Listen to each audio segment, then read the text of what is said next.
आज जो किस्सा मैं आपको सुनाने जा रहा हूँ वो ऐसा है कि सुनकर यकीन करना मुश्किल होगा।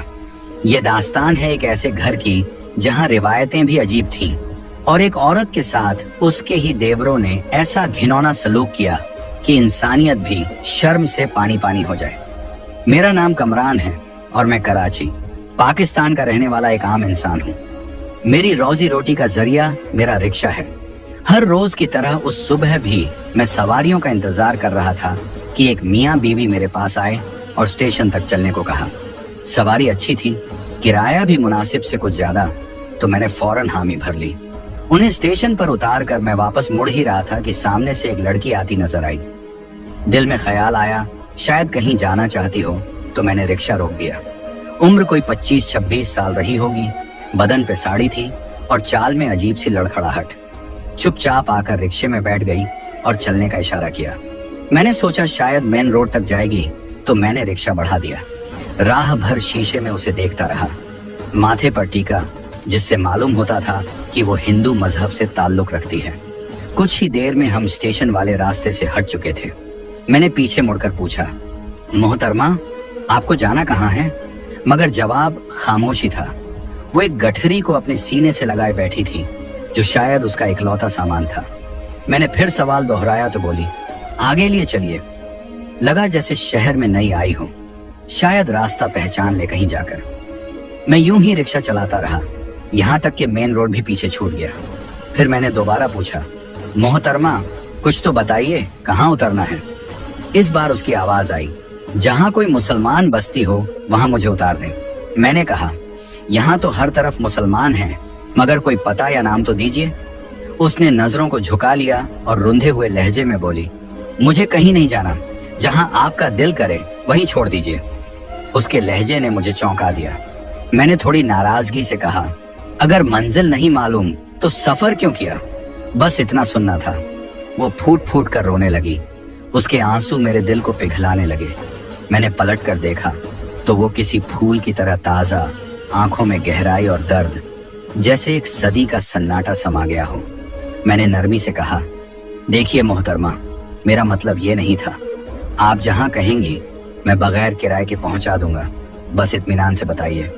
वो लरजती आवाज में बोली, मेरा इस दुनिया में कोई नहीं, ना कोई ठिकाना, ना कोई सहारा।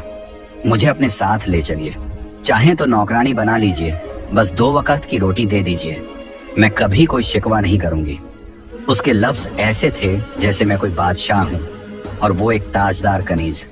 अब एक बात और बता दूं, मैं एक पांव से लंगड़ा हूं, लकड़ी की टांग लगवा कर रिक्शा चलाता हूं। यही वजह थी कि गांव में कोई मुझे रिश्ता नहीं देता था। कौन अपनी बेटी किसी लंगड़े बेरोजगार आदमी को देगा? मगर उस वक्त मैंने सोचा शायद ये मेरा मुकद्दर है। मैंने उससे कहा, अगर तुम्हें कोई एतराज नहीं तो मैं तुमसे निकाह करने को तैयार हूँ। चाहो तो अभी चलो, और अगर कुछ वक्त चाहिए तो तारुल अमान में ठहर जाओ। जब दिल से इत्मीनान हो जाए तब मुझे बताना। ये सुनते ही उसकी आंखों में एक अजीब सी चमक उभर आई। बड़ी मासूमियत से बोली, आप बहुत अच्छे इंसान हैं साहब, मुझे और क्या चाहिए? आप मुझसे निकाह कर लीजिए, मैं इसी वक्त तैयार हूँ। उसकी सादगी और भोलेपन पर मेरी बेख्तियार मुस्कुराहट छूट गई। दिल में एक ख्याल आया, अगर ये लड़की चंद लम्हों में मेरी जिंदगी में इतनी रोशनी भर सकती है तो फिर उम्र भर साथ रहे तो क्या आलम होगा। यही सोचकर मैंने अपने वकील दोस्त फैजान भाई को कॉल किया और उन्हें तमाम सूरत हाल से आगाह किया। उन्होंने थोड़ी देर खामोशी के बाद नरमी से कहा, कमरान भाई, मामला नाजुक है, सोच समझकर फैसला लीजिए। मगर फिर बोले, आपकी बातों से इत्तेफाक रखता हूँ। दिल गवाही देता है कि ये लड़की साफ दिल और मासूम है। मशवरा तो उनका काम था, वो दे दिया। फिर बोले, उसे लेकर कचहरी आ जाइए। अब तक मैंने उसका नाम भी नहीं पूछा था। कॉल खत्म करते ही मैंने नजरों से उसे देखा और नरमी से पूछा, आपका नाम? हौले से मुस्कुराते हुए बोली, सिमरन। उसका नाम भी बिल्कुल उसकी तरह सादा मगर पुरअसर। मैंने रिक्शा मोड़ा और 10 मिनट के अंदर कचहरी पहुंच गया। वकील दोस्त के चैम्बर में दाखिल हुआ तो सबसे पहले उन्होंने मिठाई की फरमाइश की, जिसे मैंने हंसते हुए निकाह की दावत से पहले की मिठास कहकर टाल दिया। फिर उन्हें दोबारा बताया कि मैं इस लड़की से निकाह करना चाहता हूँ। उन्होंने हमें दफ्तर में बुलाया चाय पानी का बंदोबस्त किया, 2-3 दोस्तों को बुलाया और निकाह रजिस्टर ऑफ काजी का इंतजाम भी करवा दिया। फैजान भाई के दफ्तर में 4-5 लोग बैठे थे। मेरा दिल चाहा काश सिमरन के पास कोई दुपट्टा या चादर होती जिससे वो सर ढांप लेती, मगर उसने साड़ी पहन रखी थी और उसकी लंबी छुट्टियां कमर पे लहरा रही थीं। मैंने दिल को मना लिया और सब्र किया। निकाह के वक्त पता चला कि सिमरन ने चंद रोज पहले इस्लाम कबूल किया है। उसे अब तक न नमाज का इल्म था न रोजों का, मगर मुझे कोई हैरत नहीं हुई। उसके हुलिये से वो जाहिर होता था कि वो अभी नए सफर पर निकली है। फैजान भाई ने एहतियातन एक सवाल किया, क्या आप कुंवारी हैं? उसने जवाब देने के बजाय चुप्पी इख्तियार कर ली। फैजान भाई ने उसकी शर्मोहिया को ही जवाब मान लिया और निकाहनामे की तहरीर मुकम्मल करवा दी। इस तरह हम मियाँ बीवी के मुकद्दस बंधन में बंध गए। उस लम्हे मुझे ऐसा महसूस हुआ जैसे मेरी जिंदगी में एक नया सूरज निकल आया हो। वो लोग जो कहते थे कि मेरी लंगड़ाहट और गरीबी के चलते मुझे कोई बीवी नहीं मिलेगी, अब जब वो सिमरन को मेरे साथ देखेंगे तो यकीनन हैरत में पड़ जाएंगे। मैंने सोच लिया था कल ही रिक्शा से छुट्टी लूंगा और सिमरन को अपने गांव ले जाऊंगा। मैं उसे अपने रिश्तेदारों से मिलवाऊंगा और दुनिया को दिखाऊंगा कि अल्लाह ने मेरे मुकद्दर में भी एक हसीन वफादार बीवी लिखी है जो शक्ल और सूरत में लाजवाब और दिलो जिगर से पाकीज़ा है। निकाह के बाद जो एहसासात होते हैं वो बयान से बाहर हैं। मुझे यकायक सिमरन से मोहब्बत महसूस होने लगी थी। मैंने बाजार से एक शॉल खरीदी, उसे रिक्शा में बिठाया और अपने घर ले आया। घर पहुंचकर मैंने अपने हाथों से चाय बनाकर उसे पेश की। वो चाय पीते ही ताजगी से खिल उठी। मैं खुद भी थका हुआ था, मगर खुशी की शिद्दत ने हर थकान को भुला दिया। मैंने उससे कहा, तुम यहीं ठहरो, मैं तुम्हारे लिए नए कपड़े लेकर आता हूँ। पता नहीं क्यों वो मुझे उन्हीं पुराने कपड़ों में ठीक नहीं लग रही थी। मैं बाजार गया और अपनी जमा पूंजी का करीब आधा हिस्सा सिर्फ सिमरन पर खर्च कर दिया। नए कपड़े, खाने पीने का सामान और कुछ जरूरी चीजें लेकर वापस आया। घर पहुंचा तो देखा वो चुपचाप बैठी थी, मेरी राह देखती हुई। मैंने मुस्कुराते हुए कपड़े दिए और कहा, हाथ मुंह धो लो, तब तक मैं खाना लगाता हूँ। उसने सर हिलाकर हामी भरी और नहाने चली गई। जब बाहर निकली तो उसका हुस्न और निखर आया। मैं बस उसे देखता ही रह गया। वो पहले से कहीं ज्यादा हसीन लगने लगी थी। उसकी शहद सी रंगत, गुलाबी लब और रेशमी जुल्फें जैसे किसी तसव्वुर की तस्वीर हों। जब मैंने उसे भरपूर नजरों से देखा तो वो शर्म से झुक गई। मुझे लगा जैसे किसी फकीर को जन्नत की हूर मिल गई हो। मैंने उसे अपने हाथों से खाना खिलाया, अपनी मोहब्बत की गर्मजोशी उसके सामने पेश की और देखा कि अब उसके चेहरे पर घबराहट की जगह तसल्ली और ताबंदी थी। मुझे खुद यकीन नहीं हो रहा था कि महज 2 घंटे में मेरी तन्हा जिंदगी इस कदर बदल जाएगी। ऐसा लगता था जैसे मैं किसी हसीन ख्वाब में हूं जिससे जागना भी गवारा नहीं। मेरा वही छोटा सा कमरा जिसमें कभी मैं अकेला रहा करता था, अब वहां मेरी तन्हाई की जगह एक हमसफर का नूर बिखरा हुआ था। मेरे साथ बैठी थी तो मुझे महसूस हुआ कि मैंने शायद दुनिया की सबसे बड़ी नेमत हासिल कर ली है। हमारी रातें और दिन एक खुशियों भरे खुमार में डूबे रहते। मैंने सिमरन का नाम मरियम रख दिया था, एक पाक, रूहानी और मोहब्बत भरा नाम। जब भी मैं उसके खानदान या गुज़िश्ता जिंदगी के बारे में पूछता, वो बात को या तो टाल देती या यूं खामोश हो जाती कि मैं दोबारा पूछने की हिम्मत न कर सकूं। मैं उसे बेचैन नहीं करना चाहता था, इसलिए ज्यादा इसरार भी नहीं किया। मैं वैसे भी मुस्तकबिल या माजी से ज्यादा हालात हाजिर में जीने वाला इंसान हूँ। मैंने अपनी तमाम तवज्जो हमारे रिश्ते पर मरकूज कर दी।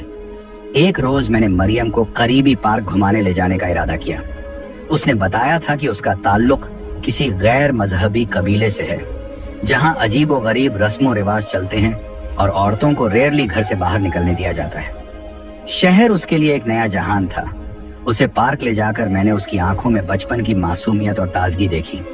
वो झूलों को देखकर मुस्कुराई, मगर उन पर बैठने से हिचकिचा रही थी। मैंने भी जिद नहीं की। हम पार्क से निकलकर एक ढाबे पर बैठे थे कि मैंने महसूस किया एक शख्स हमें बराबर घूर रहा है। उसकी दिलचस्पी मुझसे कहीं ज्यादा मरियम में थी। मैं वैसे लड़ाई झगड़े से गुरेज करने वाला शख्स हूँ और शहर की ये बातें आम हैं, मगर उसका घूरना अब नाकाबिले बर्दाश्त होता जा रहा था। वो शख्स अब फोन पर कुछ लिख रहा था, फिर अचानक फोन कान से लगाकर कहने लगा, हाँ रे छबीला, बहुत बड़ी खबर है तेरे लिए। स्टेशन पे आ, सब बताता हूँ। ये कहकर वो फोन बंद करता है, हमारी तरफ देखना छोड़ देता है और ढाबे से बाहर चला जाता है। मरियम इन तमाम बातों से बेखबर थी, मगर मेरा दिल एक अजीब से बेचैनी और खदशे में गिरफ्तार हो चुका था। हमने जल्दी से खाना खत्म किया और मैं उसे लेकर बाहर निकल आया। रास्ते में मुझे लगा कि कोई हमारा पीछा कर रहा है, मगर जब भी मैं पलट कर देखता सब कुछ आम ही लगता। समझ नहीं आ रहा था कि ये मेरा वहम था या हकीकत। तकरीबन 1 घंटे बाद हम घर पहुंच गए। उस वक्त मगरिब की अजान हो रही थी। मैंने मरियम से कहा कि मैं नमाज पढ़ने मस्जिद जा रहा हूँ और सख्त हिदायत दी, कोई भी आए दरवाजा मत खोलना, अगर मेरा नाम भी ले तो कहना कि नमाज पढ़ने गया हूँ। आधे घंटे बाद जब मैं वापस आया तो मरियम खौफजदा और सहमी हुई थी। उसकी आंखों से आंसू बह रहे थे। मैंने पूछा क्या हुआ, तो वो रोते हुए बोली, आपके जाने के कुछ देर बाद कोई शख्स दरवाजा जोर जोर से पीट रहा था, इतना कि लगा अभी तोड़कर अंदर घुस जाएगा। फिर शायद किसी पड़ोसी ने टोका होगा तो वो चला गया। मैंने उसे तसल्ली दी, शायद कोई बच्चा था जो डराने की कोशिश कर रहा था, या मेरा कोई पुराना दोस्त होगा जो मजाक में ये हरकत कर गया। मेरे कुछ दोस्त वाकई बेवकूफियों की इंतहा कर देते हैं। मैंने पड़ोसियों से दरियाफ्त किया तो उन्होंने बताया कि मेरे मस्जिद जाने के बाद 2 अजनबी लोग आए थे, जिन्हें पहले कभी मोहल्ले में नहीं देखा गया था। लोगों ने उन्हें शक की निगाह से देखा और उन्हें मोहल्ले से खारिज कर दिया। ये सुनकर दिल में हलचल सी मच गई। आखिर वो कौन थे और हमसे क्या चाहते थे? अगली सुबह जुमा था और उस दिन मैं हमेशा घर पर रहता हूँ, क्योंकि जुमे के दिन मैं रिक्शा नहीं चलाता। मेरी नई नवेली दुल्हन को आए अभी 1 महीना भी मुकम्मल नहीं हुआ था। सो हर रोज की तरह उस रोज भी मैं हलवा पूरी लेने के लिए निकला। जब वापस लौटा तो देखा दरवाजे पर वही 2 अजनबी खड़े हैं और पूरे जोश से दरवाजा पीट रहे हैं। मैंने ठंडे लहजे में पूछा, कौन हो तुम लोग? तो झल्लाकर बोले, तूने हमारी छोरी को अपने घर में छुपा रखा है। मैं हैरत अज़दा रह गया। कौन छोरी? मैंने कहा, मेरे घर में तो सिर्फ मेरी बीवी है और उसका नाम है मरियम। वो बोले, हमें सब मालूम है, वो हमारी बीवी है। तूने उसे जबरदस्ती यहाँ कैद कर रखा है। दरवाजा खोल वरना चमड़ी उधेड़ कर रख देंगे। उनका हुलिया भी किसी बदमाश टोले जैसा था। अब जब मैंने उनकी धौंस धमकी देखी तो मेरे भी सब्र का बांध टूट गया। मैंने हलवा पूरी एक तरफ रखी, बाजू चढ़ाए और सख्त आवाज में बोला, अगर हिम्मत है तो ले जाकर दिखाओ मेरी बीवी को। ये मेरा मोहल्ला है और हर कोई मुझे जानता है। अगर ज्यादा जुबान चलाई तो ऐसा पीट पाऊंगा कि टांगों पर चलकर वापस नहीं जा पाओगे। मेरी ये बात सुनते ही उनमें से एक ने मेरी गिरेबान पकड़ ली और बोला, लगता है तू हमें पहचानता नहीं। मेरा नाम छबीला है और मेरे नाम से बड़े बड़े कांपते हैं। मैंने आंखों में आंखें डालकर जवाब दिया, बिना बंदूक के छबीला, मुझसे मत उलझ। जो करना है कर ले, मुझे तुझसे कोई खौफ नहीं। हमारी झड़प और आवाजें सुनकर मोहल्ले वाले इकट्ठा हो गए। लोगों ने देखा कि मामला गर्म हो रहा है तो किसी ने पुलिस को खबर दे दी। कुछ ही देर में पुलिस हमारे दरवाजे पर थी। हालात अजीब हो चुके थे। इन गुंडों को रोकने का और कोई रास्ता न था। पुलिस आते ही ये लोग घबरा गए और भागने लगे, मगर पुलिस ने उन्हें धर दबोचा। पुलिस ने सख्त लहजे में पूछा, किसी शरीफ आदमी को क्यों तंग कर रहे थे? मोहल्ले वालों ने मेरा ही साथ दिया। जवाब में उन्होंने कहा, इसने हमारे कबीले की औरत को जबरन अपने घर में रखा हुआ है। ये सुनकर पुलिस ने लेडी कांस्टेबल को बुलाया और घर की तलाशी का हुक्म दिया। मरियम इस सब मंजर से बुरी तरह डर और मायूसी में डूबी हुई थी। वो कांप रही थी। उसने कांपती आवाज में कहा, मैं इस शख्स की बीवी हूँ, अपनी मर्जी से आई हूँ। मैंने भी निकाहनामा पेश किया और तमाम सबूतों से पुलिस को यकीन दिलाया। पुलिस ने उन बदमाशों को थाने ले जाने का हुक्म दे दिया। उनके जाने के बाद थोड़ी राहत मिली तो मेरे हवास वापस लौटे। मैं सोचने लगा, ये कौन लोग थे? क्या वाकई मरियम का उनसे कोई रिश्ता रहा है? वो ढाबे वाला मंजर याद आया जब एक शख्स हमें घूर रहा था और फोन पर छबीला का जिक्र कर रहा था। आज इस गुंडे ने भी खुद को वही बताया। मैंने दरवाजा बंद किया तो देखा मरियम रो रही थी। उसकी आंखों में आंसू थे, मगर मेरे दिल में मोहब्बत थी। मैंने उसके किरदार पर शुबहा नहीं किया। मैंने उसे नाश्ता करवाया, पानी पिलाया और उसके सामने दिल खोलकर कहा, मरियम, तुम मेरी जिंदगी बन चुकी हो, मगर अगर तुम मुझे अपने माजी के बारे में नहीं बताओगी तो मैं कैसे तुम्हारी हिफाजत कर पाऊंगा? खुदा ना ख्वास्ता अगर ये लोग फिर लौटे और कुछ नुकसान कर गए तो मैं टूट जाऊंगा। मेरे बार बार कुरेदने पर आखिरकार मरियम ने चुप्पी तोड़ी और कहा, मेरा ताल्लुक एक ऐसे कबीले से है जो न किसी मजहब को मानता है और न किसी कानून को। जिस शख्स ने खुद को छबीला कहा था, जो बार बार हमारे दरवाजे पर आकर धमकी देता था, दरअसल वो मेरा निकाह शुदा शौहर था, और जो दूसरा नाटे कद का आदमी उसके साथ था, वो उसका देवर था। जब मैंने मरियम से तफसीलात पूछी तो उसने सर झुकाकर कहा कि ये लोग 7 भाई हैं और उनकी कोई बहन नहीं थी। इन लोगों ने अपने कबीले में एक गुंडा सरीखा गिरोह बना रखा था जो खुद को फोर्स कहते थे और ताकत के जोर पर हर बात मनवा लिया करते थे। बाहरी तौर पर तो ये इलाका शरीफ और रस्म रिवाज का पाबंद मालूम होता था, लेकिन हर घर के अंदर कोई ना कोई शर्मनाक साया मौजूद था जिसे बयां करते हुए जबान कांपती थी। इस बस्ती में सोने और चांदी के बिना कोई शादी मुकम्मल नहीं होती थी। नई दुल्हन को जेवरात में लाद दिया जाता था और शादी की तामील में लोग अपनी जिंदगी भर की पूंजी लुटा देते थे। लेकिन शादी के बाद क्या होता है, इससे मुआशरे को कोई वास्ता नहीं होता था। 6 महीने पहले मेरी भी शादी हुई थी। मुझे सोने चांदी से तौला गया, मेरे वालिदैन को भारी रकम दी गई और इस तरह मैं छबीला के घर की हो गई। छबीला की दहशत पूरे इलाके में फैली हुई थी। उसके 6 भाई और थे और शायद इसी वजह से वो अपने आप को बड़ा ताकतवर समझता था। शादी के दिन ही घर में कोई औरत न पाकर दिल में एक अजीब सी घुटन उठी। छबीला के भाई मजाक में मुझे छेड़ने लगे, जो मेरे लिए बेहद ज़हनी अजियत का सबब बना। मैं अपने इलाके की रिवायतों से वाकिफ थी, जहां बहुओं पर यह फर्ज था कि वो देवर और जेठ की भी खिदमत करें, बल्कि कई मर्तबा तो ये भी कहा जाता कि उनके साथ भी रातें गुजारना जायज है। मगर मेरा दिल ये सब कबूल करने को हरगिज तैयार न था। उनकी नजरों, उनकी बातों, उनके हाथों से मुझे घिन आने लगी थी। उस दिन से अजियत का एक नया दौर शुरू हुआ जो रुकने का नाम ही नहीं ले रहा था। मैं उस घर में एक खामोश खिलौना बन गई थी। सारा दिन मैं रोटियां बनाती, पानी लाती, झाड़ू देती और रात होते ही एक दर्दनाक तजुर्बा मेरा इंतजार करता। मुझे लगता था जैसे मैं कोई इंसान नहीं बल्कि एक बकरियां हूँ जिसे माँ बाप ने किसी खूंटे से बांध दिया है। सबसे हैरत अंगेज बात यह थी कि दिन के उजाले में यही लोग मुझे भाभी जान कहकर पुकारते थे और कबीले वालों के सामने शरीफ और मुआज्जिज बने फिरते थे। मैंने एक रोज पड़ोस में रहने वाली एक बुजुर्ग खातून पर भरोसा करके अपना गम बयान किया तो उन्होंने आह भरते हुए कहा, मेरे भी 3 देवर और 2 जेठ थे। मैंने तो कभी एतराज नहीं किया कि मेरा शौहर कौन है। तुम नई नस्ल की लड़कियां अजीब हो। हर औरत पर घर के तमाम मर्दों की खिदमत फर्ज है। तुम्हें औरत होने का मतलब समझना होगा, सहन करना तुम्हारा नसीब है। उनकी बातें सुनकर जैसे मेरी रूह कांप गई। मैंने उनसे पूछा, क्या हर घर में यही बदसलूकी और जुल्म जारी है? उन्होंने सर झुकाकर कहा, हमारे रस्म और रिवाज ऐसे ही हैं और इन्हीं पर तुमको चलना पड़ेगा। शायद यही वजह थी कि लोग लड़की वालों से दहेज में सब कुछ ले लेते थे, मगर शादी के बाद किसी को इस बात की परवाह न होती कि उस लड़की पर क्या गुजर रही है। मुझे बचपन से ही किसी पाक रूह की रहनुमाई हासिल रही होगी जो इस गंदगी को कभी कबूल नहीं कर सकी। मैंने फैसला किया भाग जाने का, मगर कहाँ जाऊं ये नहीं मालूम था। बस्ती से कुछ दूर एक चौराहा था जहां बसें खड़ी थीं। मैं बिना सोचे एक बस में चढ़ गई।